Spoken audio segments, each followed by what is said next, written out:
Hello students, मैं प्रणय वर्मा स्वागत करता हूं आपका मैग्नेट ब्रेन्स हिंदी से। तो चलिए आज हम स्टार्ट करने जा रहे हैं इस वीडियो में कक्षा 8वीं का अध्याय 1 जो है हमारा, उसके एमसीक्यूज, जिसको हम कहते हैं वस्तुनिष्ठ प्रश्न। ये जितने भी क्वेश्चन हैं, ये मैंने जितने भी क्वेश्चन लिए हैं, इसमें भी एक तरह से हमारे सारे चैप्टर का रिवीजन हो सकता है और इसके अंदर भी मैंने वही सारे क्वेश्चंस डाले हैं जिनमें हम लोग कह सकते हैं कि वो हमारे लिए इंपॉर्टेंट भी हो सकते हैं और जिनका सॉल्यूशन भी बहुत इजी है। तो चलिए देखते हैं कि आज के इस वीडियो में जो हमारे 1 मार्क के एमसीक्यूज, जिसको हम कहते हैं वस्तुनिष्ठ प्रश्न, वो क्या होने वाले हैं। तो चलिए स्टार्ट करते हैं। देखिए, सबसे पहला हमारे सामने जो क्वेश्चन आता है वो दिया है, ऐसी परिमेय संख्या ज्ञात कीजिए या ऐसी परिमेय संख्या जिसका कोई व्युत्क्रम ना हो। तो चलिए देखिए, ये एक बहुत अच्छा और फिल इन द ब्लैंक्स में पूछा जाने वाला भी क्वेश्चन है। इसको मैंने इसलिए एमसीक्यूज में लिया है और ये आपकी टेक्स्ट बुक में भी एक क्वेश्चन है। तो ये एक बहुत कॉमन सा क्वेश्चन है और जब मैंने ये चैप्टर पढ़ाया था तो इसका मैंने एक्सप्लेन भी किया था कि भाई ऐसी कौन सी परिमेय संख्या जिसका व्युत्क्रम ना हो। तो चलिए सबसे पहले मैं बताऊं व्युत्क्रम क्या होता है। जैसे मान के चलिए 3 है, ठीक है, ये क्या है, ये 3 है। तो हम जानते हैं कि 3 का व्युत्क्रम क्या होता है। 3 का व्युत्क्रम मतलब, व्युत्क्रम का मतलब होता है उल्टा, ठीक है। व्युत्क्रम का मतलब क्या होता है, उल्टा। तो यहां पर हम लोग अगर बात करें तो 1 -1, तो यहां पर 0 का व्युत्क्रम तो हम लोग मतलब होगा ही नहीं, क्योंकि इसके अंदर ये आता ही नहीं है, ठीक है। अब बात आती है किसकी, बात आती है हमारी 1 की। तो 1 का भी व्युत्क्रम क्या होता है, एक तरह से 1 को अगर मैं व्युत्क्रम करता हूं तो 1 का व्युत्क्रम भी 1 ही होता है, और -1 का भी अगर मैं व्युत्क्रम करता हूं तो ये भी यही होता है। तो ये दोनों हमारे ऑप्शन में है।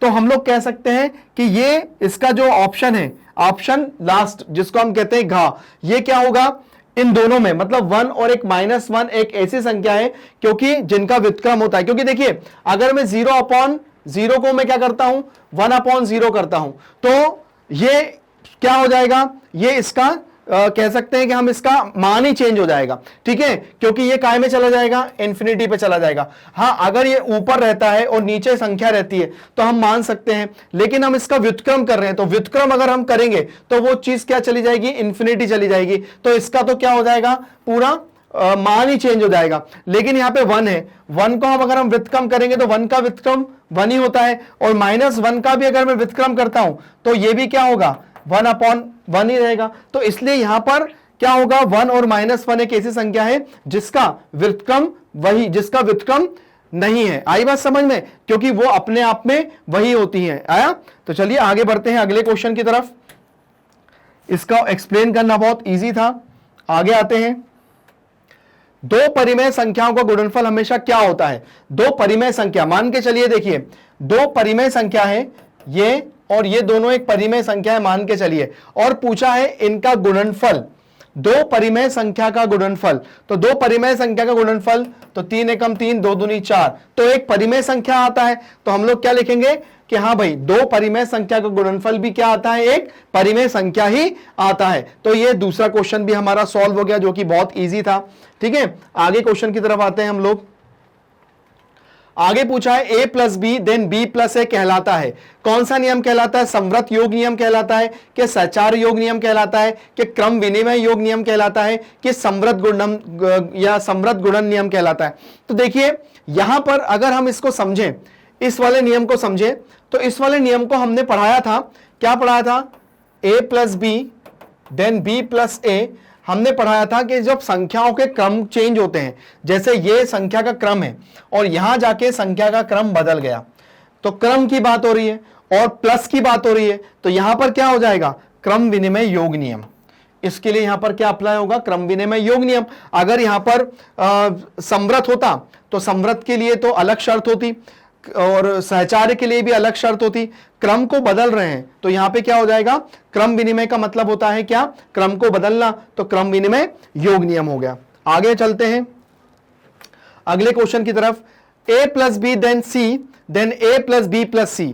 जब मैंने बताया था कि अगर किसी के जोड़े बनते हैं, हम एक पार्ट में, एक क्रम में एक का जोड़ा लेते हैं और दूसरे क्रम में उस जोड़े को बदल के दूसरा जोड़ा बनाते हैं, तो ये जोड़े बनाने वाला जो होता है पार्ट, है ना, ये संवृत में भी नहीं आता है ना, सहचार्य में आता है, ना ये संवृत में आएगा, संवृत व्यवकलन में आएगा, ना ये संवृत गुणत में आएगा। ये क्या आएगा, सहचार्य योग नियम में। तो सहचार्य योग नियम में क्या होता है कि यहां पर क्या करते हैं कि किन्हीं भी दो का, जैसे ये दिया है a प्लस बी प्लस सी, और यहां पर भी दिया है a प्लस बी प्लस सी, तो यहां पर आप स्टार्टिंग में अगर दो के इधर बना लो तो उसको छोड़ के आप यहां पे एक ऐसा जोड़ा बना लो, तो ये भी ठीक होगा और ये भी ठीक होगा। या आप ऐसा भी कर सकते हो कि a प्लस बी प्लस सी या a प्लस बी प्लस सी, तो आप यहां पर ऐसा भी कर सकते हो और यहां पर ऐसा भी कर सकते हो। तो हमने दो यहां पर जोड़े बनाए, दो जोड़े बनाकर हमने इनको सॉल्व किया। मतलब अब बात ये आती है कि ये वाला पार्ट और ये वाला पार्ट अगर इक्वल हो जाता है तो भाई ये जो नियम है वो उस संख्या के लिए क्या हो जाता है, सही हो जाता है। तो ये कौन सा कहलाएगा, सहचार्य योग नियम कहलाएगा, है ना। आगे आते हैं, आगे दिया हुआ है -5/16 और 7/12, इसको मुझे सॉल्व करना है और देखते हैं आंसर क्या आता है। तो चलिए सबसे पहले देखते हैं, ये हमें चारों ऑप्शन दिए हुए हैं, इन चारों ऑप्शन में हम लोग सबसे पहले इसको करते देखते हैं सॉल्व। क्या दिया हुआ है, -5/16 प्लस 7/12। सबसे पहले 16 और 12 का यहां पे लिया जाता है एलसीएम, तो 16 और 12 का एलसीएम ले लिया। ये है 16, ये है 12, तो चलिए 2 8 16, 2 छंग 12, फिर 2 चौको 8, 2 तिया 6, फिर 2 दूनी 4, 3 ऐसे ही, फिर 2 1 3, फिर 3 से जाएगा तो कितना आ जाएगा, 2 दूनी 4, 4 दूनी 8, 8 दूनी 16, 16 तिया 48, कितना आया, 16 तिया 48 आ गया। अब वही बात 48 का भाग में 16 में देता हूं, चलिए 16 में दीजिए 48 का भाग, तो 16 कम 16 32, 16 तिया 48, जो 3 आएगा इस 3 का गुणा कर दूंगा मैं -5 के साथ। क्यों, क्योंकि 16 के पहाड़े में जो 48 आ रहा है वो 3 बार आ रहा है, तो मैं क्या करूंगा, इस 3 का गुणा इसके साथ कर दूंगा। अगली स्टेप क्या करेंगे, अगला प्लस 12 के पहाड़े में 48 कितनी बार में आता है, 12 कम 12 तिया 36, 12 कम 12, 12 दूनी 24, 12 तिया 36, 12 चौको 48, और 7 का गुणा में 4 का गुणा कर दूंगा मैं 7 के साथ। ठीक है, अब क्या करेंगे, अगली स्टेप 5 तिया 15, 7 चौको 28, 48। अब देखिए 28 में से 15 को माइनस कीजिए, 28 में से 15 को माइनस करेंगे तो ये 28 और ये 15, ठीक है। तो 8 में से 5 गया तो 3 बचा, 2 में से 1 गया तो 1 बचा, तो 13/48 हमारे ऑप्शन में 13/48 ऑप्शन का। ठीक है, तो देखिए हमें जो अभी एमसीक्यूज आएंगे हमें इसमें जल्दबाजी नहीं करना है, एक रफ में उसको सॉल्व करो, क्योंकि मैथ्स के एमसीक्यूज मतलब मैथ्स के जो गणित के जो वस्तुनिष्ठ प्रश्न होते हैं ना, उनको सॉल्व करना बहुत इजी होता है। क्यों होता है, क्योंकि जब हम इनको सॉल्व करते हैं तो ज्यादातर हम जो आंसर लगाएंगे ना वो हमें इनको सॉल्व करके ही करना पड़ता है। तो अगर आपका सॉल्व ठीक होगा तो इन चारों में से आपका ऑप्शन बिल्कुल ठीक कोई एक जो होगा वो आपका बिल्कुल प्रॉपर राइट आंसर आएगा। तो देखा, जैसे जिस तरह से मैंने इसको सॉल्व करके दिखाया, आप भी इस तरह के क्वेश्चन को यहां पर सॉल्व करके दिखा सकते हो।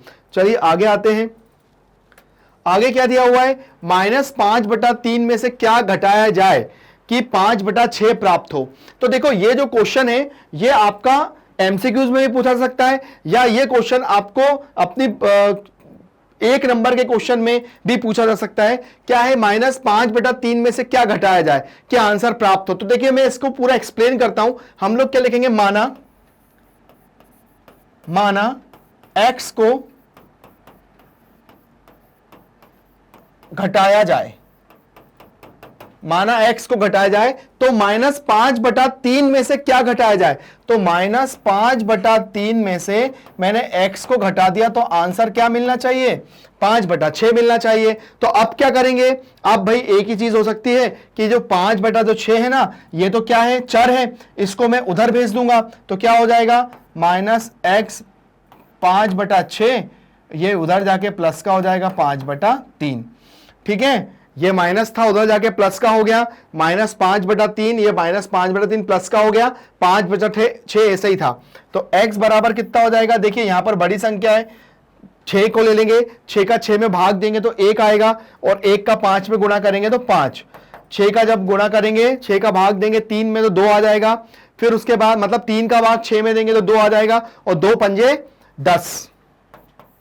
ठीक है, तो यहां कितना हो जाएगा भाई हमारा आंसर, x बराबर 15/6 माइनस 15/6। अब देखिए ये कट रहा है, बिल्कुल कट रहा है, 3 पंजे 15 और 3 दूनी 6, माइनस का 5/2, तो देखो माइनस का 5/2 हमारे आंसर में आ रहा है। तो देखा हमने आंसर सॉल्व किया, और यहां पर भी हमने इसको करके देखा कि किस तरह से हमने सॉल्व किया। देखिए ये जो होता है ना, कभी भी जो हमारे चर जो होते हैं, जो हमारे एक्स वाई जेड होते हैं, जिनको हम कहते हैं वेरिएबल, उनके आगे कभी भी साइन नहीं होता है, ये अपना साइन उधर ट्रांसफर कर देते हैं। तो ये क्या हो जाएगा,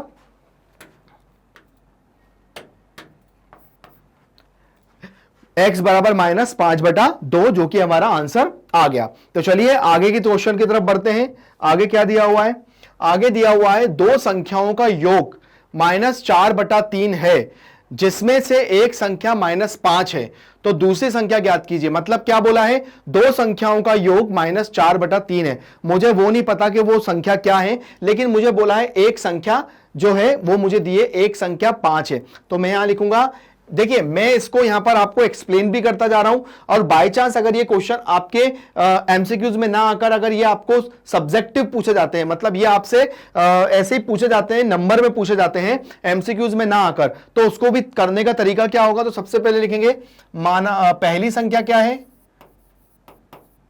पहली संख्या या माना पहली संख्या, माना पहली संख्या x है, और एक संख्या हमको दी हुई तो इसको दूसरी मान लो, दूसरी संख्या -5।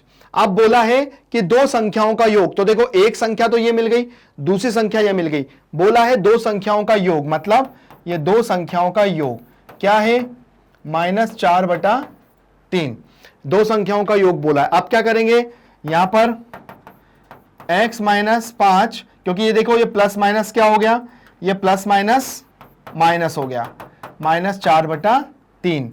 आप क्या करेंगे, x बराबर -4/3 +5 हो गया ये, क्योंकि माइनस उधर जाके क्या हो गया, प्लस हो गया। आप क्या करेंगे, अगली स्टेप हो जाएगी, x बराबर -4 + 3 पंजे 15/3, तो 15 में से 4 घटाया तो 11/3, 11/3। देखिए ये पूरा सॉल्व करने का तरीका। आप देखिए हमें दो संख्या बताई थी, तो दो संख्या का मतलब ये होता है कि हमें एक संख्या जो बोली है वो x है, एक संख्या हम ले लेते हैं x, या पहली संख्या आप -5 मान लो, और दूसरी संख्या आप क्या मान लो, दूसरी संख्या आप मान लो क्या, x मान लो, या पहली संख्या अगर आपने x मान ली तो दूसरी संख्या आपने -5 मान ली, और आपने इसको सॉल्व किया। तो सॉल्व करने के बाद हमारा जो आंसर आया वो x बराबर कितना आया, 11/3 आया, जो कि हमारे ऑप्शन में हमारा आंसर बिल्कुल ठीक है। चलिए आगे बढ़ते हैं। दो परिमेय संख्याओं का गुणा -28/81 है, जिसमें से एक संख्या 14/27 है, तो दूसरी संख्या क्या होगी। देखिए ये कुछ हद तक क्वेश्चन उसी तरह का है कि दो परिमेय संख्याओं का गुणा -28/81 है, जिसमें से एक संख्या 14/27 है, तो दूसरी संख्या ज्ञात कीजिए। तो अब क्या करेंगे, दो परिमेय संख्याओं का गुणा, दो परिमेय संख्याओं का मतलब ये दो परिमेय संख्याओं को गुणा दिया है, जिसमें से एक संख्या, तो हम क्या लिखेंगे, माना दूसरी संख्या हल, माना दूसरी संख्या x है, माना दूसरी संख्या x है। अब बोला है दो संख्याओं को गुणनफल, तो एक संख्या तो हमको दी हुई थी ऑलरेडी ये, तो इसको ले लेंगे, और 14/27, और जिनका जो गुणनफल आया वो कितना आया, 28/81।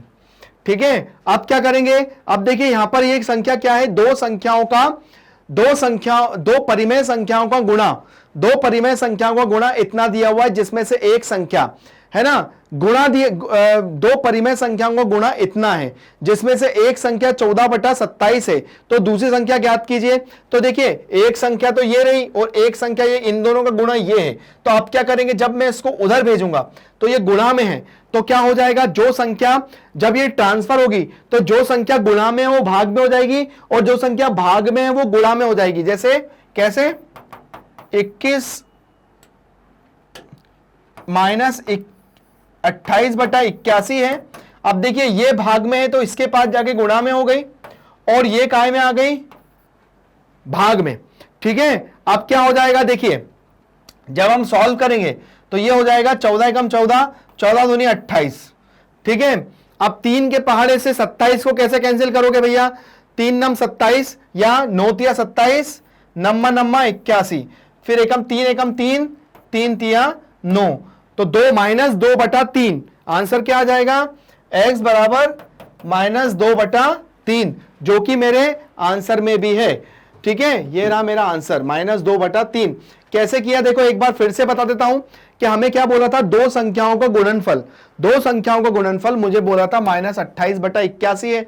दो संख्याओं का गुणनफल जिसमें से एक संख्या 14/27 है, मतलब एक संख्या मुझे दी थी तो दूसरी संख्या मैंने x मान लिया। तो देखो ये इसके पास एक संख्या गुणा में है और एक संख्या भाग में है, तो जब मैं इसको बराबर के उधर भेजूंगा तो क्या हो जाएगा कि एक संख्या जो गुणा में है वो भाग में हो जाएगी और जो भाग है वो गुणा में हो जाएगा। तो 28/81 को एक बार मैं फिर से सॉल्व करके दिखा देता हूं आपको, ताकि आप लोगों को कंफ्यूजन ना रहे और आराम से इसको सॉल्व करते हैं। क्या हो जाएगा, x बराबर -28/8 गुणा 27/14। ठीक है, तो हो जाएगा देखो 14 एकम 14, 14 दूनी 28।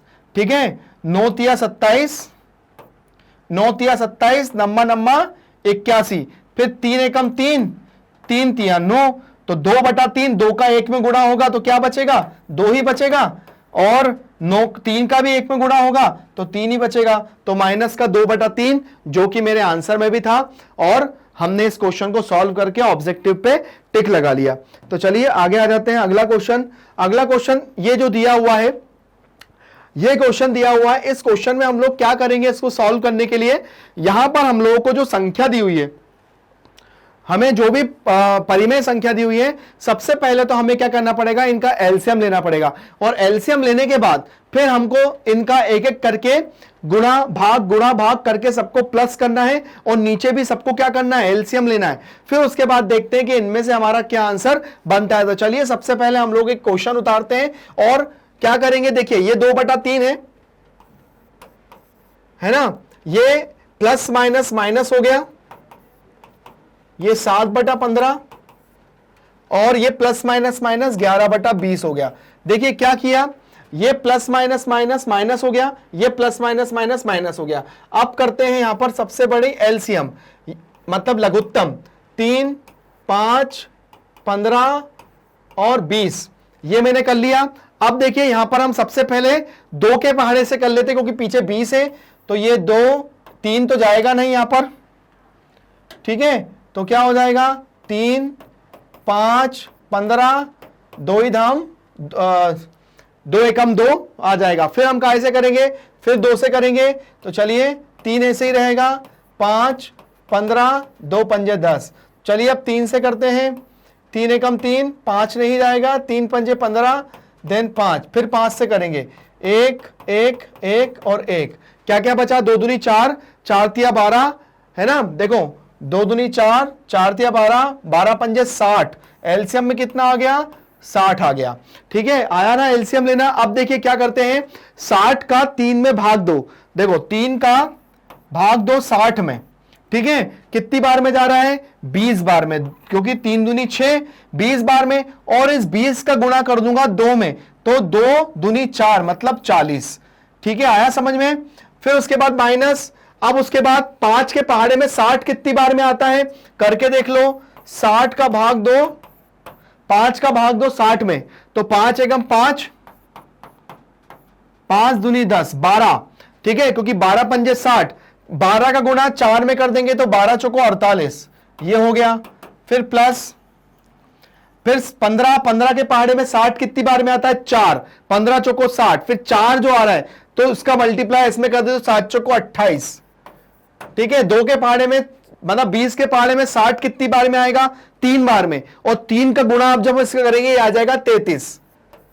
ठीक है, आप क्या करेंगे? सबसे पहली बात, आपको इन दोनों को माइनस कर लो तो -8 आ जाएगा, प्लस 28, एक एक करके सॉल्व करिए। -8 प्लस 28 -33/60। ठीक है, आप देखिए 28 में से 8 को घटा दो तो प्लस का 20 आ जाएगा, तो 20 - 33/60। ठीक है, अब 33 में से 20 घटा दो तो ये 33 और 20 13, तो 13/60। लेकिन काय का? माइनस का 13/60 क्यों आया? क्योंकि देखिए यहां पर 33 जो था वो माइनस का बड़ा था और 20 क्या था? छोटा था। तो जब मैंने 33 में से 20 को घटाया, 33 में से मैंने जब 20 को घटाया तो क्या आया? 3 का 3, 3 में से 2 गया, 1 बचा। लेकिन बड़ी संख्या 33 बड़ी थी तो माइनस का 13/60 जो कि मेरे आंसर में भी है और यही मेरा आंसर है। तो देखिए हमने कैसे किया। सबसे पहले क्या करा? 3, 5, 15 और 20, 3, 5, 15 और 20 का हमने क्या लिया? एलसीएम लिया। और एलसीएम लेने के बाद हमने इसको देखा, भाई ये 2 से गया, फिर 2 से गया, फिर 3 से गया, फिर 5 से गया। हमने क्या करा? सबका गुणा किया। 2 दूनी 4, 4 तिया 12, 12 पंजे 60, 60 आ गया। अब 60 का 3 से भाग देंगे तो कितनी बार में जाएगा? है ना, मतलब 3 का 60 में भाग देंगे। ठीक है, तो क्या हो जाएगा? कितनी बार में जाएगा?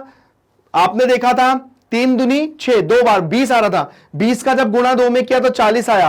5 के पहाड़े में 12 बार में 60 आएगा, तो 12 का गुणा 4 में कर देंगे, 12 चौको 48। ऐसे ही 15 के पहाड़े में 60 4 बार में आएगा, तो 4 का गुणा हम कर देंगे किसके साथ? 7 के साथ, तो 28 आ जाएगा। फिर 60 के पहाड़े में 20, मतलब 20 को हम 3 बार गुणा करेंगे तो कितना आ जाएगा? 60 आ जाएगा। तो 60 3 30 आ जाएगा। 3, तो 3 का गुणा हमने 11 में कर दिया तो 33 आ गया। सबको प्लस माइनस करना था, प्लस माइनस करके हम यहां तक पहुंच गए, 13/60 हमारा आंसर आ गया। तो देखा आप लोगों ने हमने कैसे इसको इजीली सॉल्व कर लिया। ऐसे ही आगे आ जाते हैं। दिया है एक आयताकार पार्क का क्षेत्रफल ज्ञात कीजिए जिसकी लंबाई तथा चौड़ाई, है ना, ये हमें दी हुई है। मतलब सबसे पहले हम जानते हैं आयत क्या होता है। ये आयत है, एक आयताकार पार्क है ना, और उसकी लंबाई और चौड़ाई, उसकी लंबाई और जो चौड़ाई है वो हमको दी हुई है।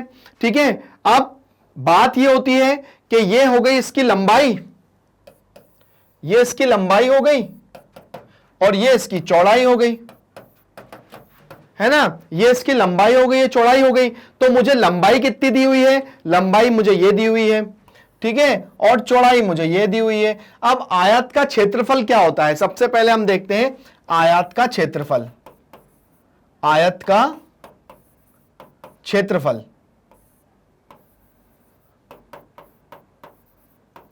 क्या होता है? आयत का क्षेत्रफल, आयत का क्षेत्रफल होता है लंबाई गुणा चौड़ाई। अब देखिए यहां पर लंबाई जो दी थी वो कितना था? 36, 3, 5 और 16, 2, 3, मतलब 36 सही 3/5 और 16 सही 2/3।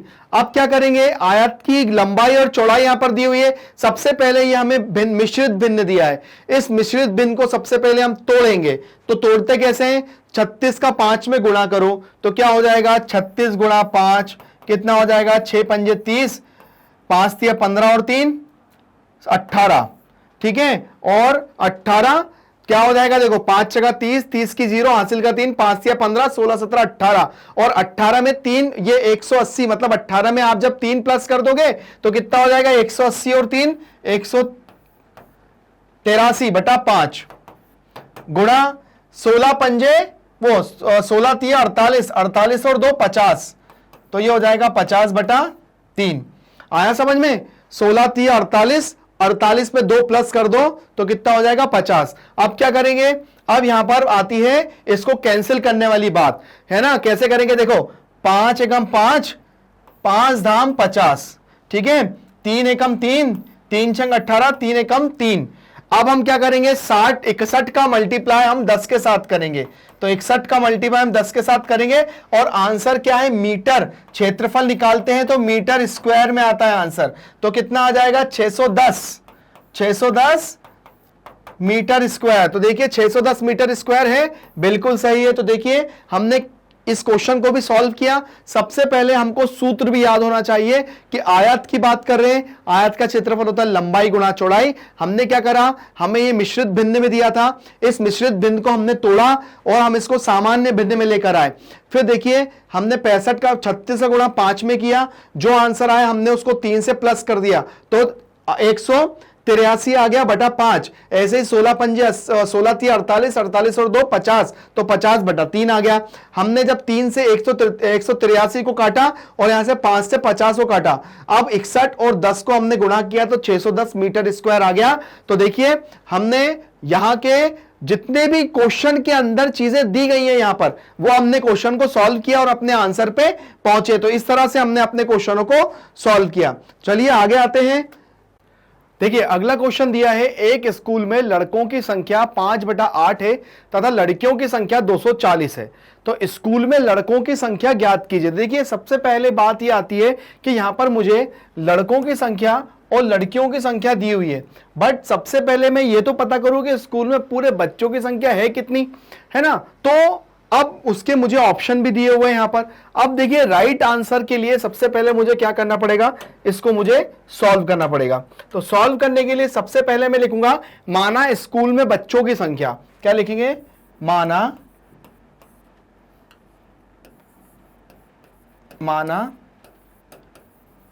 स्कूल में कुल बच्चों की संख्या,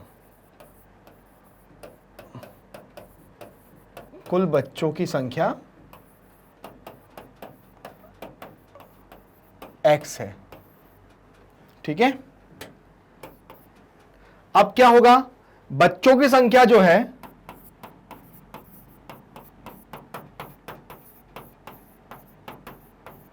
बच्चों की संख्या किससे मिलके बनी है, लड़कों की संख्या, लड़कों की संख्या प्लस लड़कियों की संख्या।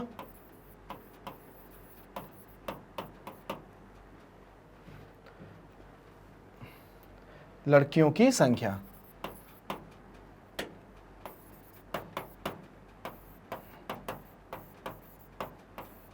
ठीक है। अब क्या होगा, देखिए बच्चों की संख्या को तो मैंने x ले लिया था, अब जो लड़कों की संख्या ये हमें बटे में दी है, तो लड़कों की संख्या के आगे भी हमने बच्चों की संख्या को ऐड किया, ठीक है, प्लस लड़कियों की संख्या कितनी है 240 है। अब क्या करेंगे, जो x वाली संख्या उसको हम पास में लेकर आएंगे, तो x माइनस 5/8x बराबर 240।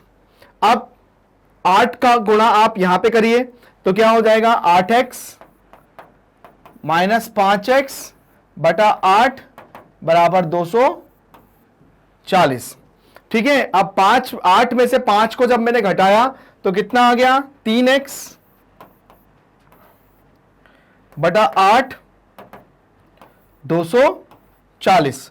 अब क्या करेंगे, देखो x के पास 3 गुणा में और 8 भाग में है, तो मैं क्या करूंगा, x को यही रखूंगा, तो जो संख्या गुणा में है वो संख्या भाग में हो जाएगी और जो संख्या भाग में है वो गुणा में हो जाएगी। तो 8 यहां आ जाएगा, 3 यहां आ जाएगा, ठीक है। अब 3 के पहाड़े में 24 कितनी बार में आता है, 8 का मान 8 तिया 3 अट्ठे 24, 3 के पहाड़े में 8 बार में 24 आता है, तो 80 गुणा 8, तो 80 गुणा 8 कितना हो जाएगा, 8 अट्ठे 64, तो 240। अब मुझे यह पता पड़ गया कि स्कूल में बच्चों की संख्या कितनी है, 640, ठीक है। स्कूल में बच्चों की संख्या कितनी है, 640 है। अब मुझे क्या निकालना है, लड़कों की संख्या निकालना है, तो लड़कों की संख्या लेके क्या करूंगा मैं, जो लड़कियों की संख्या जो दी हुई है उसको क्या करूंगा मैं, कुल बच्चों की संख्या से कर दूंगा माइनस, तो मुझे पता पड़ जाएगा कि स्कूल में बच्चों की संख्या मतलब लड़कों की संख्या कितनी है। तो लड़कों की संख्या तो मुझे दी हुई थी 240, तो क्या करेंगे, चलिए 640 माइनस 240 कर देंगे, तो 640 में से जब हम 240 को माइनस करेंगे तो ये आ जाएगा 400।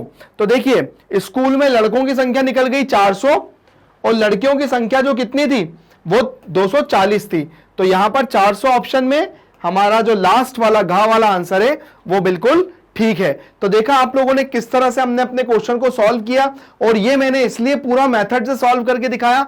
बाय चांस अगर ये आपका क्वेश्चन सब्जेक्टिव आ जाता है, सब्जेक्टिव का मतलब अगर एमसीक्यूज को छोड़कर अगर आपको ये क्वेश्चन केवल लिखने के लिए आ जाता है और आगे जो भी मार्क्स में आ जाता है, तो उस क्वेश्चन को ये सॉल्व करके पूरा आपको एक्सप्लेन करके भी मैंने आपको दिखाया कि भाई इस तरह से भी हम इसको सॉल्व कर सकते हैं, है ना। बहुत इजी क्वेश्चन है, हमने बहुत आसानी से सॉल्व कर लिया। एक बार देख लीजिए कैसे हमने किया, किस तरह से हमने इसको सॉल्व किया। हम आगे बढ़ते हैं, ठीक है।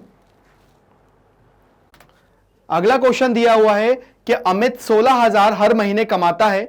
वह अपनी कमाई का 1/4 भाग खाने में, 3/10 भाग किराया देने में और 5/21 भाग बच्चों की पढ़ाई में खर्च कर देता है। तो वह कितने पैसे बचाता है। देखो ये तो क्या है, हमें जो दिया हुआ है, जितने भी खर्चे दिए हैं वो तो सब बटे में दिए हुए हैं। लेकिन अगर ये क्वेश्चन अगर ऐसे होता कि मान के चलिए अमित की कमाई 30,000 रुपए है, ठीक है। अब 30,000 रुपए में से उसके जो खर्चे हैं, अगर हम उसको ऐसे लेते कि अगर उसका खर्चा मतलब अगर पढ़ाई में क्या होता, बच्चों की पढ़ाई में मान के चलिए 5,000 रुपए जाता। फिर उसके बाद किराया जो होता वो कितने में जाता, किराया भी भाई आजकल 5,000 से कम नहीं होता, ठीक है। उसके बाद क्या है, खाने में भी आजकल पैसा लगता है। तो खाने का पैसा तो भाई ज़्यादा होता है, मान के चलिए 10,000 रुपये ये हो गया खाने का। और उसके बाद फिर बच्चों की पढ़ाई हो गई, खाना हो गया, किराया हो गया। तो हम देख रहे हैं कि इसके 20,000 रुपये यहाँ पर खर्च हो गए सब चीज़ में, ठीक है। अब 20,000 रुपये खर्च हो रहे हैं तो उसकी जो कमाई है उससे ये खर्चे हटा दो, तो उसके पास कितने बच रहे हैं भाई, 10,000 रुपये बच रहे हैं उसके पास महीने के। तो ऐसे तो हम बहुत आसानी से कर सकते थे, लेकिन अब हमें ये क्या दिया हुआ है, कमाई जो दी है ना वो रेशनल नंबर में दी है, मतलब काय में दी है, वो हमको परिमेय संख्या में दी है, मतलब अंश और हर में दी हुई है, बटे में दी हुई है। तो सॉल्व कैसे करेंगे, तो सबसे पहले 16,000 रुपये जो उसकी कमाई है, ठीक है, उसका 1/4 भाग गया खाने में, तो कितना हो जाएगा, 4 चौको 16, कितना होगा 4,000, ये निकल गया। मतलब 4,000 रुपये खाने में जा रहे हैं, है ना। तो अब उसमें से 16,000 को माइनस कर दो, ठीक है। तो कितना हो जाएगा, 16,000 में से 4,000 गनेंगे तो 12,000 बचे। अब 16,000 रुपये में से 4,000 रुपये खाने के चले गए, तो अब क्या हो जाएगा, 12,000 रुपये बचे। अब 12,000 रुपये जो हैं उसमें से 3/10वां भाग काय में चला जाता है, 3/10 भाग जो चला जाता है वो काय में चला जाता है, किराया देने में। तो 1 0 से 1 0 चले गया, तो 12 36, 3600 किराया है भाई इसका, है ना। जो 4,000 रुपये है वो क्या है, खाने में जा रहे हैं, ठीक है। 3600 रुपये जा रहे हैं वो किराए में जा रहे हैं, किराए में।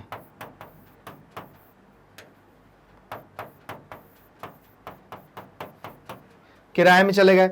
अब उसके बाद यहां पर हम 12,000 में से 3600 को माइनस करेंगे तो कितना हो जाएगा, 12,000 में से 3600 को माइनस कर दो, ये 12,000 और 3600, तो 0 0 10 में से 6 गए, 4 बचा, 11 में से 3 गए, 11 में से 3 घटाएंगे, देखो यहाँ पे हो जाएगा कितना, यहाँ पे हो जाएगा 11, 11 में से आप 3 घटा दोगे तो आपका बचेगा 11, 11 में से 3 गए, 8 बचा, तो ये हो गया 8400, ठीक है। अब 84 मतलब 8400 आ गया। अब इसमें से हम लोग क्या घटाएंगे, 8400 में से हम लोग क्या घटा देंगे, ये 8400 में से हम लोग, हाँ ये जो 8400 आया है, अब हमारे पास कि अब इतने पैसे में से वो बच्चों की पढ़ाई में भी वेस्ट मतलब करता है खर्च, तो ये हो जाएगा 8400 और 5/21। तो देखो ये जो है 21 जो है वो 7 के पहाड़े से कैंसिल हो जाएगा। देखो 7 या 21, 7 एकम 7, 7 दूनी 14, फिर उसके बाद 3 एकम 3, 3 चौको 12। तो जब 400 को गुणा में करूंगा काय में, 400 को गुणा में 5 में करूंगा तो कितना हो जाएगा, 2,000, ठीक है। 2,000, अब 2,000 में से मैं माइनस कर दूंगा अपना 8400, मतलब 8400 को मैं माइनस कर दूंगा 2,000 से, तो माइनस हो जाएगा, तो यहां बचेगा 6400, 6400। तो कितने बचे इसके पास पैसे? 6400। हमारा ए ऑप्शन इसका क्या हो जाएगा? बिल्कुल सही हो जाएगा। ए ऑप्शन मतलब कितने पैसे बचे इसके पास? 6400। मतलब एक्सपेंसेस हमने हटाते गए, एक्सपेंसेस हटाने के बाद हम लोग देखते गए कि इसके पास कितने पैसे बच रहे हैं, कैसे कैसे हम लोगों ने इसके मतलब ये भी देखा कि उसके खर्चे और उसके बाद पैसे सब कुछ देखते गए, और यहां देखा कि एंड में उसके पास जाके कितने पैसे बचे? 6400 रुपए बचे, सारे उसके खर्चों को हटाकर। तनख्वाह उसकी 16000 थी। अब मान के चलिए ये क्वेश्चन अगर आपसे पूछा जाता है कि मान के चलो सैलरी उसकी 32,000 रुपए होती, तो ऐसे कट पिट के उसके पास कितने बचते, तो हम लोग उसको भी बहुत आसानी से सॉल्व कर सकते हैं। चलिए आगे बढ़ जाते हैं। आगे क्वेश्चन दिया हुआ है,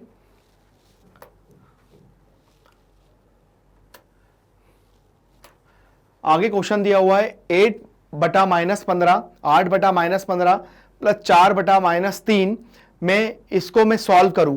तो देखो कभी इस तरह का क्वेश्चन आता है, ये मैंने क्वेश्चन एमसीक्यूज में इसलिए लिया है क्योंकि पहले तो हमको इसको सही करना आना चाहिए। तो ध्यान रखना कभी भी हर में माइनस नहीं होता है, इनके माइनस ऊपर ही लगे होते हैं। तो हो जाएगा -8 बटा 15, और ये जो माइनस है ये ऐसा रहेगा -4 बटा 3, तो ये प्लस माइनस माइनस हो जाएगा, तो -8 बटा 15,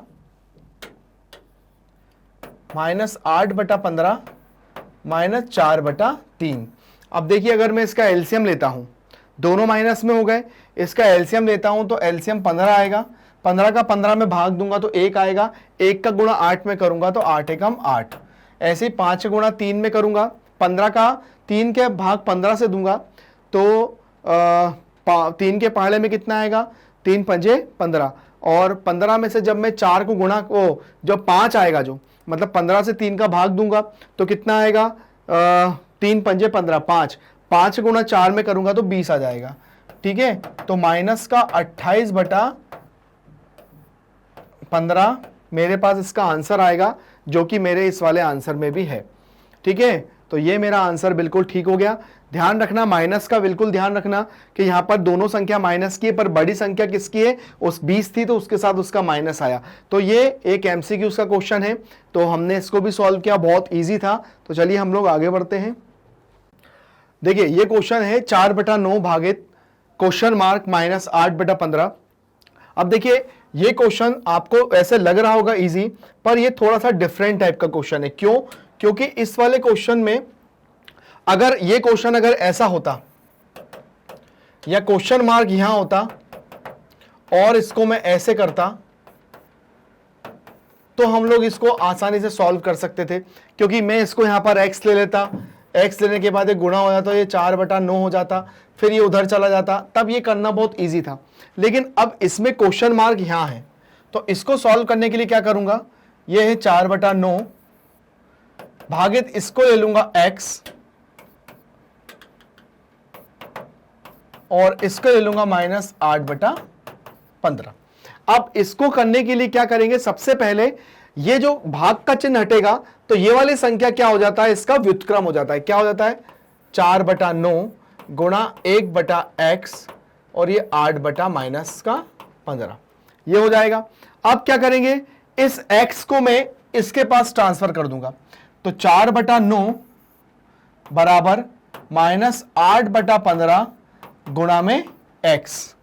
ठीक है, अब देखिए जब ये संख्या इधर आएगी तो जो गुणा की है वो भाग में हो जाएगी, जो भाग की है वो गुणा में हो जाएगी। तो क्या हो जाएगा? 4 बटा 9 गुणा माइनस का 15 बटा 8 बराबर x। ठीक है, अब क्या करेंगे? 4 एकम 4, 4 दूनी 8, फिर उसके बाद 3 तिया 9, 3 पंजे 15, तो मेरा आंसर आ जाएगा -5 बटा 6। कैसे आया? एक बार फिर से देख लेते हैं। वैसे तो हमारा ये वाला ऑप्शन ठीक है, लेकिन ये आया कैसे? इसको हम लोगों ने क्या करा? हमारे इस क्वेश्चन मार्क की जगह हमने इसको ले लिया x, या आप कोई भी variable a b c d कुछ भी ले सकते थे, मैंने इसको x ले लिया। जब क्या करते हैं, इधर भाग का निशान होता है, तो जब हम इसको सॉल्व करेंगे तो भाग के निशान जब हम इसको रेसिप्रोकल करेंगे, मतलब जब हम इसका उल्टा करेंगे, तो ये काय में गुणा के चिन्ह में हो जाएगा और सामने वाली संख्या क्या हो गया, इसका व्युत्क्रम हो गया। अब इसको सॉल्व करने के लिए मैंने x को उधर भेजा और x के पास जो संख्या है इसको इधर भेज दिया। तो जब ये इधर आई तो इसका भी क्या हो गया, ये भाग में था तो इसके पास जाके गुणा में हो गया, और ये गुणा में था तो इसके पास जाके भाग में हो गया। फिर हमने क्या करा, इसको सॉल्व कर लिया। 4 एकम 4, 4 दूनी 8, 3 तिया 9, 3 पंजे 15, 5 एकम 5 और 3 दूनी 6। तो हमारा क्या आ गया, फाइनल आंसर निकल के ये आ गया। ठीक है, तो आप भी जल्दबाजी ना करके ऐसी मेथड से सॉल्व करो। और बहुत भी मेथड हो सकती है इसको सॉल्व करने की, लेकिन मुझे लगा कि ये मेथड ठीक है तो हमने ये मेथड का यूज किया और हमारे क्वेश्चन में हमने राइट आंसर पे टिक किया। आगे आ जाते हैं अपने अगले क्वेश्चन पे। दिया हुआ है -2/3 और -1/4 के बीच में परिमेय संख्या ज्ञात कीजिए। देखिए अब यहां पर हमें यह नहीं दिया है कि परिमेय संख्या ज्ञात करना है, बट ये नहीं बताया कि कितनी ज्ञात करना है। तो उसके लिए बहुत ईजी होता है एक फॉर्मूला होता है 1/2 x + y। ठीक है, तो यहां पर x की जगह काम करेगा, वो काम करेगा -2/3 और y की जगह काम करेगा, वो करेगा 1/4। यहां रख दीजिए। ठीक है, तो क्या हो जाएगा 1/2 -2/3 + 1/4। ठीक है, अब उसके बाद क्या होगा, रखने के बाद 1/2 तो यहां ऐसा का ऐसा ही है, 4 तिया 12, 4 दूनी 8, 3 एकम 3, क्रॉस मल्टी इन दोनों का गुणा किया, 4 तिया 12, 4 का गुणा यहां किया, 3 का गुणा यहां किया, 1/2। 8 में से 3 को घटाया तो -5/12। ठीक है, माइनस का क्यों आया, क्योंकि बड़ी संख्या 8 माइनस बड़ी थी। अब 5 का गुणा 1 में करेंगे तो 5 एकम 5 और 12 दूनी 24। माइनस का 5/24 क्या हमारे ऑप्शन में है, हमारे ऑप्शन में ये रहा। देखिए यहां पे माइनस का 5/24 और प्लस का 5/24 है, लेकिन माइनस का ही राइट आंसर क्यों है, क्योंकि हाँ जब हमने इसको सॉल्व किया तो -8 बड़ा था, हमने जब प्लस माइनस का आया तो माइनस का 5 साथ में आया बटा 12, 12 का गुणा 2 में किया तो 12 दूना 24, 5 एकम 5, तो राइट आंसर ही आया। इसलिए यहां पर कंफ्यूज करने के लिए आपको यहां पे प्लस और माइनस की वैल्यू दी रहती है, तो आप इससे जो आपका राइट आंसर हो, अगर प्लस की आ रही तो प्लस, माइनस की आ रही तो माइनस, इसका विशेष ध्यान रखिएगा। आगे आते हैं, 1/4 और 1/3 के बीच में परिमेय संख्या ज्ञात कीजिए। अब देखिए ये क्वेश्चन ऐसा भी आ सकता है कि 1/4 और 1/3 के बीच में 3 परिमेय संख्या निकालिए। तो 3 परिमेय संख्या निकालने का भी मैं आपको बता चुका हूं कि क्या होता है, कि इसके बीच में कितनी परिमेय संख्या होती है ये भी बता चुका हूं, लेकिन हमें इसके बीच में एक ही परिमेय संख्या निकालना है, जैसा कि हमने पहले वाले क्वेश्चन में किया था। फॉर्मूला होता है x + y। तो चलिए क्या रखते हैं, 1/2, x की रखेंगे 1/4 और इसकी जगह रखेंगे 1/3। ठीक है, करेंगे सॉल्व कैसे, देख लीजिए। 1/2, 4 तिया 12, 3 + 4, 3 का गुणा यहां, 4 का गुणा यहां, 1/2, 4 और 3 7/12, तो 7/24, क्योंकि 7 का गुणा 1 में करेंगे तो 7, 12 एकम 12, 12 दूनी 24, तो 7/24 हमारे पास ये रहा, है ना। तो देखिए हमने इस तरह से आंसर लाए, तो बहुत इजी है इनको सॉल्व करना। इसलिए मैंने इन एमसीक्यूज में भी, मतलब हमारे जो वस्तुनिष्ठ प्रश्न हैं उनके अंदर मैंने ज्यादातर वो क्वेश्चन किए हैं जिनके अंदर आपके चैप्टर के ज्यादा से ज्यादा क्वेश्चन क्या हो जाए, कवर हो जाए। चलिए आगे आते हैं हमारे अगले क्वेश्चन की तरफ। क्वेश्चन में दिया है, एक कमरे का क्षेत्रफल 65 सही 1/4 है और चौड़ाई 5 सही 7/16 है, उसकी लंबाई ज्ञात कीजिए। देखिए एक कमरा जो है, वो कमरे का जो क्षेत्रफल दिया है, लंबाई और चौड़ाई दोनों अलग अलग है, तो जाहिर सी बात है कि जो कमरा होगा वो एक आयत क्षेत्र का होगा। कमरा जो होगा वो एक आयत क्षेत्र का होगा। कैसे समझा, क्योंकि लंबाई और चौड़ाई दोनों अलग अलग है। कमरा दोनों तरह के होता है, कमरा वर्ग जैसा भी होता है ना, और कमरा आयत के जैसा भी होता है ना। जैसे किसने बोलता है हमारा कमरा 10x10 का है, तो 10x10 का मतलब लंबाई भी 10 और चौड़ाई भी 10, तो वो हम लोग कह सकते हैं कि ये क्या है, वर्ग है। बट हमारा वो जो कमरे की जो लंबाई और चौड़ाई दोनों अलग अलग दी हैं, लेकिन यहां पर हमें क्या दिया है, कमरे का जो क्षेत्रफल दिया है, कमरे का जो क्षेत्रफल है वो इतना दिया है, और जिसमें से जो चौड़ाई दी है वो इतनी दी हुई है, हमें लंबाई ज्ञात करना है ना। अब बात ये आती है कि अब सबसे पहले तो हम लोग को क्षेत्रफल दिया हुआ है। अब क्षेत्रफल दिया होने के बाद यहां पर हमें एक दी है चौड़ाई, हमें क्या ज्ञात करना है, लंबाई। अब उसके बाद यहां पर क्षेत्रफल दिया हुआ है। अब सबसे पहले कि कमरे का क्षेत्रफल होता क्या है ना, मतलब कमरे का क्षेत्रफल अगर मैं निकालूं तो कमरे का क्षेत्रफल क्या होता है, लंबाई गुणा चौड़ाई। अब देखिए यहां पर मुझे क्षेत्रफल तो दिया है 65 सही 1/4 है ना, चौड़ाई लंबाई मुझे निकालना है, चौड़ाई मुझे दी हुई है 5 सही 7/16 ये मुझे दी हुई है ना। अब क्या करेंगे, सबसे पहले तो ये मिश्रित भिन्न है, इसको सबसे पहले काय में लाओ, सही भिन्न में करो। तो 65 का गुणा सबसे पहले 4 में करो, तो 65 का गुणा 4 में करेंगे तो 5 दूनी कितना, 5 चौको 20, 20 की 0 हासिल का 2 है ना। उसके बाद 4 छक्का 24, 4 छक्का 24, 25 26 260 और 1 261/4 ये हो गया। लंबाई यहीं पे रखो, लंबाई तो निकालना है, चौड़ाई 16 पंजे 80, 80 और 7 87/16 ठीक है, ये हो गया। अब क्या करेंगे, लंबाई को यहीं रखो, लंबाई को यहीं रखो और चौड़ाई को इधर ले आओ, तो 261/4 गुणा ये 16 है, ये ऊपर चला जाएगा और ये 87 है वो नीचे आ जाएगा। क्यों आया, क्योंकि ये गुणा में है, तो गुणा में जब हम इसको उधर भेजते हैं, मतलब बराबर के इधर भेजेंगे, तो जो गुणा वाली संख्या है वो भाग में हो जाएगी, जो भाग वाली संख्या है वो गुणा में हो जाएगी। ये 87 गुणा में था, नीचे भाग में आ गया, 16 भाग में था, ऊपर आके गुणा में हो गया। तो चलिए भाई आप कर लीजिए इसका, अगर तिर्यक गुणा हो रहा है तो 4 एकम 4, 4 चौको 16 ये कट गया। 87 के पहाड़े में 216 कितनी बार में आता है, 87 के पहाड़े में, 87 के पहाड़े में देखो इकाई का अंक इसमें 1 है और उधर 7 है, तो क्या कर सकते हैं, 3 से कर सकते हैं। क्यों, 7 या 21 की 1 हासिल का 2 और क्या करेंगे 8 या 24, 25 26, तो 81 एकम 81, 81 तिया 261 और 4 का गुणा काय में कर लो 3 में, तो 4 तिया 12, 4 3 गुणा 4 बराबर लंबाई, तो लंबाई कितनी आ गई, लंबाई आ गई 12 मीटर। अब देखिए 12 मीटर हमारे ऑप्शन में है क्या, 12 मीटर बिल्कुल है, ये हमारा आंसर आ गया। किस तरह से हमने क्वेश्चन को सॉल्व किया, ध्यान रखा कि देखिए ये यूनिट मतलब ये मीटर स्क्वायर में दी है, तो जाहिर सी बात है कि कभी भी किसी क्षेत्र का एरिया निकालते हैं या किसी भी क्षेत्र का क्षेत्रफल निकालते हैं तो वो हमेशा काय में आता है, या तो वो मीटर स्क्वायर में आएगा या वो सेंटीमीटर स्क्वायर में आएगा, तो वो हमेशा क्या होता है, वर्ग में आता है। तो ये देख, इससे मैं समझा कि ये तो मुझे दिया हुआ है, चौड़ाई दी हुई है, लंबाई ज्ञात करना है, तो ऐसे मैंने इसको सॉल्व करके मैंने सॉल्व किया। आगे आ जाते हैं अपने अगले क्वेश्चन की तरफ।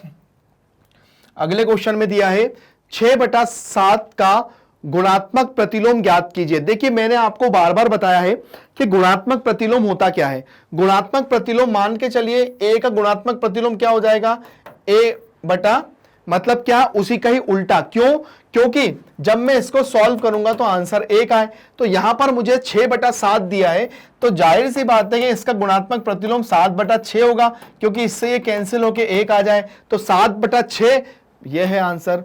गुणात्मक प्रतिलोम मतलब उसी का ही उल्टा, तो 6/7 का क्या हो जाएगा 7/6, ताकि कैंसिल होके क्या आ जाए 1 आ जाए। तो गुणात्मक प्रतिलोम ऐसे ध्यान देते हैं।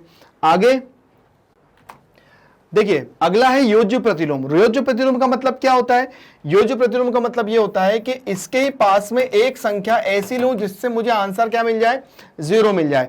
अब जैसे यहां पर मैंने a प्लस का था तो मैंने माइनस का ले लिया, माइनस का होता तो मैं प्लस का लेता, तब भी मेरे को 0 मिल जाता। तो यहां पर मुझे संख्या क्या दी है, -1/3, तो मेरे को -1/3 अगर दिया हुआ है तो जाहिर सी बात है कि मुझे प्लस का 1/3 चाहिए होगा, ताकि ये कैंसिल होकर मेरे को 0 मिल जाए। तो देखिए क्या आपके ऑप्शन में ये है, तो ये बिल्कुल है। तो मैं मान सकता हूं कि हाँ भाई कि योज्य प्रतिलोम का मतलब ये होता है, और यही मेरा आंसर बिल्कुल इसमें क्या बैठ रहा है, ठीक बैठ रहा है, क्योंकि -1/3 तो दिया हुआ था, तो इसका योज्य प्रतिलोम क्या हो जाएगा 1/3। तो देखो थोड़ा सा यहां मैं आपको एक बात क्लियर कर लूं कि गुणात्मक प्रतिलोम जो होता है, गुणात्मक प्रतिलोम जो होता है वो क्या होता है, ये होता है गुणात्मक, ताकि मुझे क्या मिल जाए 0 मिल जाए, और योज्य प्रतिलोम, योज्य प्रतिलोम जो होता है वो ये होता है कि जो भी संख्या है उसकी वही संख्या में लूं, अगर प्लस है तो माइनस ले लूं, माइनस है तो प्लस ले लूं, है ना। ये योज्य प्रतिलोम में 1 मिल जाए और गुणात्मक प्रतिलोम में, योज्य प्रतिलोम में मुझे 0 मिले और गुणात्मक प्रतिलोम में मुझे 1 मिले। क्यों? क्योंकि जब मैं इसका उल्टा करूंगा तो इससे ये कैंसिल होकर 1 मिल जाएगा, और योज्य प्रतिलोम में अगर नेगेटिव है तो पॉजिटिव नंबर, और पॉजिटिव है तो नेगेटिव नंबर, तो 0 मिले। तो ऐसे ही हमने इसको सॉल्व किया था। ये दोनों चीजें आप लोग ध्यान रखिए, फर्स्ट और सेकंड, कि गुणात्मक प्रतिलोम क्या होता है और योज्य प्रतिलोम क्या होता है ना। आगे बढ़ते हैं। क्या दिया हुआ है? परिमेय संख्या सहचार्य नहीं होती। परिमेय संख्या सहचार्य कब नहीं होती? कि जब हमने इसके लास्ट वीडियो में पढ़ा था, है ना, प्रीवियस वीडियो में जब हमने, आप देखेंगे तो यहां पर मैंने सारी, एक रिवीजन चैप्टर में भी मैंने इसकी सारी वीडियोस में जो बताया था वो यही बताया था कि जब परिमेय संख्या सहचार्य में किन किन गुणों का पालन करती है। तो जब हमने योग किया था तो परिमेय संख्या योग सहचार्य किया था, तो योग सहचार्य कर रही थी, बट व्यवकलन सहचार्य नहीं थी, है ना। गुणा में सहचार्य थी, पर भाग में नहीं थी।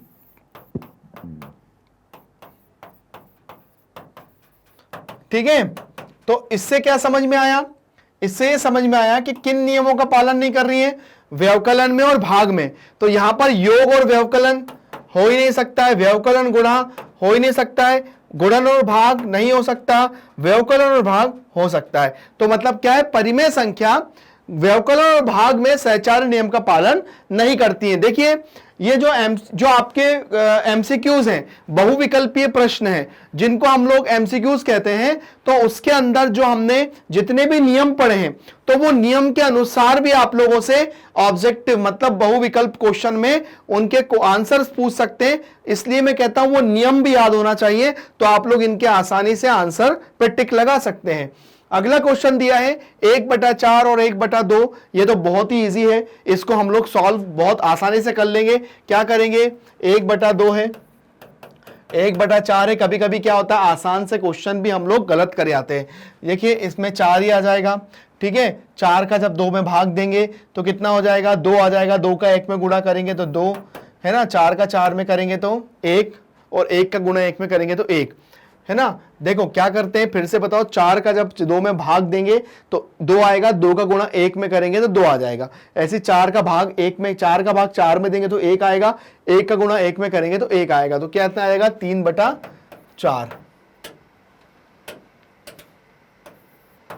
3/4, 3/4, जो कि मेरे आंसर में भी है।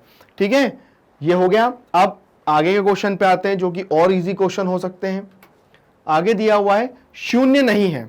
देखिए, शून्य जो है, अगर मैं संख्याओं की बात करूं तो हमारा जो सबसे पहले जो हमारा पूर्ण संख्या जो होती है, पूर्ण संख्या जो होती है वो काय से चालू होती है?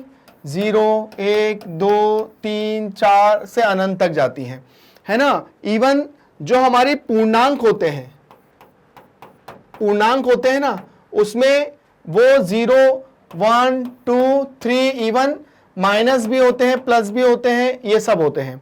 ठीक है। और जो हमारी परिमेय संख्या जो होती है वो 0 भी कहलाती है, परिमेय संख्या। बट प्राकृत संख्या में 0 नहीं आता है, क्योंकि प्राकृत संख्या हमारे जो नेचुरल नंबर होते हैं वो 1, 2, 3, 4, 5, 6, 7, 8 से स्टार्ट होते हैं, और जो होल नंबर होते हैं वो 0 से चालू होते हैं। पूर्णांक में माइनस भी आते हैं, प्लस भी आते हैं, है ना। और परिमेय संख्या मतलब 0 भी एक परिमेय संख्या ही है। तो प्राकृत संख्याओं में नहीं होता है, तो इसका जो ऑप्शन है वो क्या हो जाएगा? इसमें भी नहीं होता है, इसमें भी नहीं होता, इसमें होता है, इसमें भी होता है, इसमें भी होता है, बट इसमें नहीं होता। तो हमारा जो आंसर होगा वो क्या होगा?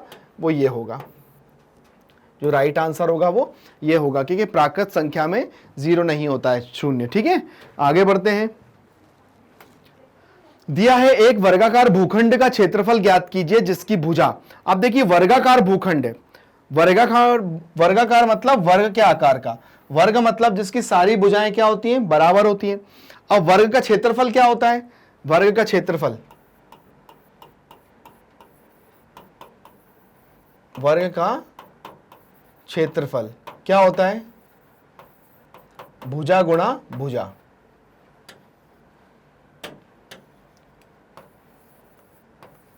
भुजा गुणा भुजा। तो भाई भुजा क्या है हमारी? पहले आप इसको थोड़ा सही लिख लो, 8 से 1/2 को 8 दूनी 16, 8 दूनी 16, 16 और 1 17, तो 17/2 गुणा 17/2।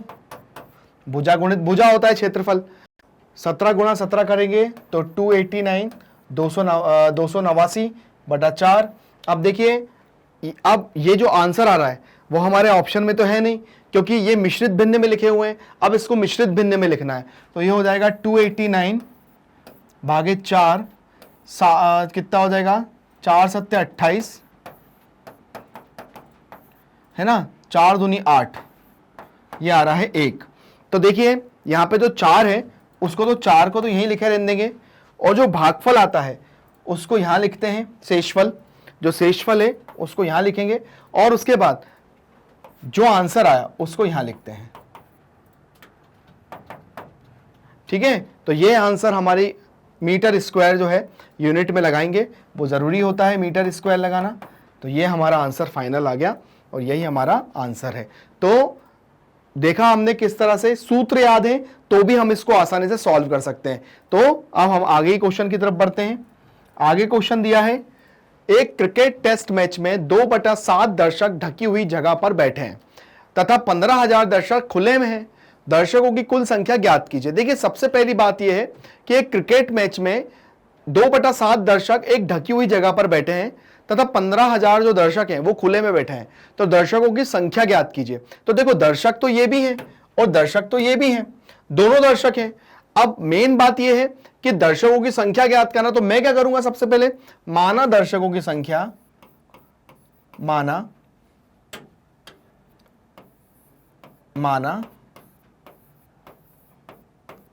दर्शकों की संख्या क्या है? x है ना। अब दर्शकों की संख्या, ये दर्शक है, ये भी दर्शक है, प्लस ये भी दर्शक है। ठीक है, अब क्या है, अब इसको इधर ले आएंगे तो x माइनस 2/7